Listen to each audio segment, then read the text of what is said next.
திராவிட முன்னேற்ற கழக தலைமையில் பிறகு அண்ணா காலத்திலிருந்து கூட்டணி வைத்து அரசியல் நடத்தக்கூடிய ஒரே ஒரு இயக்கம் இந்திய யூனியன் முஸ்லீம் லீக் மட்டுமே. இன்றைய நேற்றல்ல, நீண்ட காலமாக உள்ளது. அந்த பாரம்பரியத்தை ஏற்ப பேரறிஞர் அண்ணா காலத்திலிருந்து முத்தமிழறிஞர் கலைஞர் காலத்திலிருந்து ஒவ்வொரு தேர்தல், சட்டமன்ற தேர்தல் வருகிற நேரத்திலும் பாராளுமன்ற தேர்தல் வருகிற நேரத்திலும் இந்திய யூனியன் முஸ்லீம் லீகை அழைத்து முதலில் கையெழுத்து வாங்கக்கூடிய பழக்கத்தை தொடர்ந்து பேணி வருகிறார்கள். அந்த அடிப்படையில் இன்றைய தினம் எங்களையும் முதலிலே அழைத்து எங்களை கையெழுத்து போட செய்திருக்கிறார்கள்.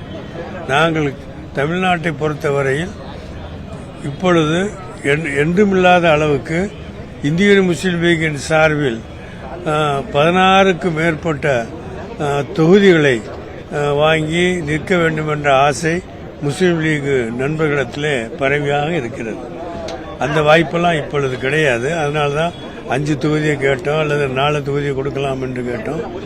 அப்புறம் 3 தொகுதியோடு நிறுத்திக் கொள்ளலாம் என்று நினைத்தோம். இன்றைய தினத்தில் நாங்கள் மாண்புமிகு முதலமைச்சர் அவர்களுடைய பேச்சுவார்த்தை நடத்தக்கூடிய பாலு ஐயா தலைமையிலான பேச்சுவார்த்தை குழுவிடத்திலும் நாங்கள் தொடர்ந்து பேசி இன்றைய தினம் ஒரு முடிவுக்கு வந்தோம். நாங்கள் ஆரம்பத்தில் இந்திய முஸ்லீம் லீக்கு சென்ற வருடம் கொடுத்த 3 தொகுதிகளையே எங்களுக்கு மீண்டும் கொடுக்க வேண்டும் என்று சொன்னோம்.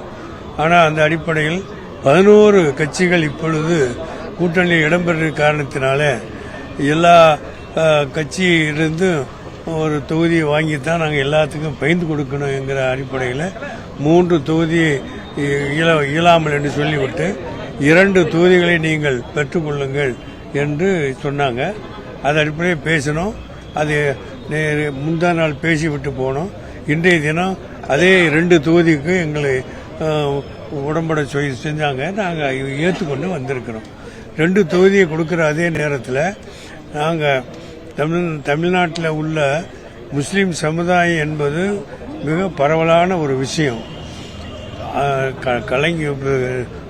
பிற அண்ணா காலத்திலிருந்து திராவிட முன்னேற்ற கழக ஆட்சிக்கும் அதனுடைய தலைமைக்கும் தமிழ்நாட்டில் உள்ள முஸ்லீம் சமுதாயம் ஒட்டுமொத்தமான தனது ஆதரவை தொடர்ந்து கொடுத்து கொண்டிருக்கிறது. அதுதான் இப்பொழுது நடக்கும். வரக்கூடிய தேர்தலில் அதுதான் நடக்கும். இந்திய யூனியன் முஸ்லீம் லீக் பொறுத்தவரையில் ஒரு அரசியல் கட்சி என்று மட்டும் இதை கருதி விடாமல் தமிழ்நாட்டில் வாழக்கூடிய முஸ்லீம் சமுதாயத்துடைய பிரதித்துவ சபை என்கிற அளவுக்கு எல்லாரும் ஏற்றுக்கொண்டிருப்பாங்க. அதுதான் உண்மையும் கூட. அந்த அடிப்படையில் தமிழ்நாட்டில் உள்ள முஸ்லீம் சமுதாயம் ஒட்டுமொத்தமாக திராவிட மாடல் ஆட்சிக்கு எங்களுடைய முழு ஆதரவையும் கொடுக்க வேண்டும் முடிவு செய்திருக்கிறாங்க. அந்த அடிப்படையில் தான் நாங்கள் 2 தொகுதிகளை இப்போ பெற்றுக்கொண்டு வந்திருக்கிறோம். அதே நேரத்தில் பாண்டிச்சேரியில் நடக்கக்கூடிய தேர்தலில் இங்கே தமிழ்நாட்டில் எங்களுக்கு 3 தொகுதி கொடுத்துருக்கிறீங்க.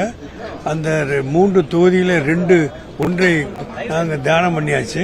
2 தொகுதியில் எங்களுக்கு உடன்பாடு செய்திருக்கிறோம். அதோடு இல்லாமல் அடுத்த உள்ள பாண்டிச்சேரியில் இந்திய முஸ்லீம் லீகிற்கு ஒரு தொகுதியை நீங்கள் ஒதுக்கி தர வேண்டும் என்று நாங்கள் கேட்டோம்.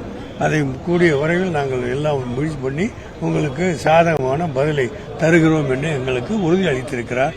இந்த அடிப்படையில் எங்கள் பேச்சுவார்த்தை நிறைவேறுகிறது.